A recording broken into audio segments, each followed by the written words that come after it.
দুর্বল ব্যাংকের গ্রাহকদের ধৈর্য ধরার আহ্বান জানিয়ে বাংলাদেশ ব্যাংকের নতুন গভর্নর ডক্টর আহসান এইস মনসুর বলেন, আপনারা ধৈর্য ধরুন, যার যতটুকু অর্থের প্রয়োজন ততটুকু তুলুন। সবাই একসঙ্গে আমানত তুলতে গেলে কেউ আমানত ফেরত পাবেন না। ব্যাংকিং সেক্টরকে ঘুরে দাঁড়াতে সময় দিতে হবে। পৃথিবীর কোনো ব্যাংকই একসঙ্গে সকল গ্রাহকদের আমানত ফেরত দিতে পারে না। আজ বুধবার ২৮শে আগস্ট দুপুরে বাংলাদেশ ব্যাংকের এক সংবাদ সম্মেলনে তিনি এসব কথা বলেন। গভর্নর বলেন, এখন ধৈর্য ধরার সময়। আমরা ব্যাংকগুলো পুনর্গঠন করব।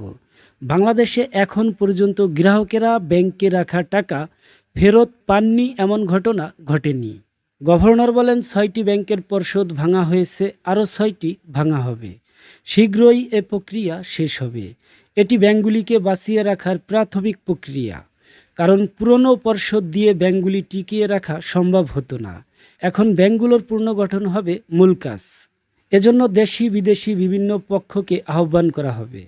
তিনি বলেন, এসালম গ্রুপের সম্পদ যেন কেউ না কিনে, তাদের সম্পদ বিক্রি করে আমানতকারীদের অর্থ পরিশোধে ব্যবহার হবে।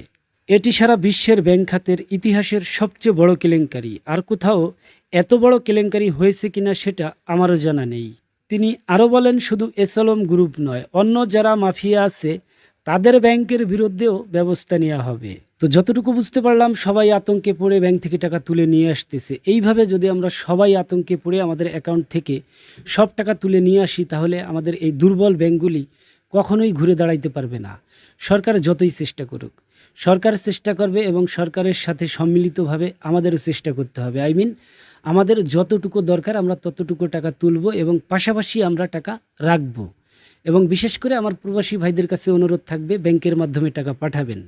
তো অনেকে আমাকে কমেন্ট করছে যে, ভাই আমি ৩ দিন হয় টাকা পাঠাইছি, আমার টাকা এখনও জমা হয় নাই। অ্যাকচুয়ালি ভাই, আগেও কিন্তু ২-৩ দিন সময় লাগতো, বাট এখন হয়তো ১-২ দিন বেশি সময় লাগতেছে। আপনার টাকা অবশ্যই জমা হবে, এখানে টেনশন বা ভয়ের কোনো কারণ নেই। আর বাংলাদেশের কোনো ব্যাংকই কিন্তু বন্ধ হবে না। এই কথা আমি বিগত ভিডিওতেও বলছি, বাট অনেকে আমাকে বলে, ভাই আপনি এত কনফিডেন্স কোথায় পান? অ্যাকচুয়ালি ভাই, এটা সাধারণ জ্ঞান। বাংলাদেশের কোনো ব্যাংকই বন্ধ হবে না, কারণ ব্যাংক হচ্ছে আমাদের দেশের জাতীয় সম্পদ। সরকার যথাসাধ্য চেষ্টা করবে ব্যাংকগুলিকে টিকিয়ে রাখার। আই হোপ পুরো বিষয়টি আমি আপনাকে বুঝাইতে পারছি। তো আজ এই পর্যন্তই। দেখা হচ্ছে নেক্সট কোনো ভিডিওতে। তত সময় ভালো থাকবেন, সুস্থ থাকবেন। আল্লাহ হাফেজ।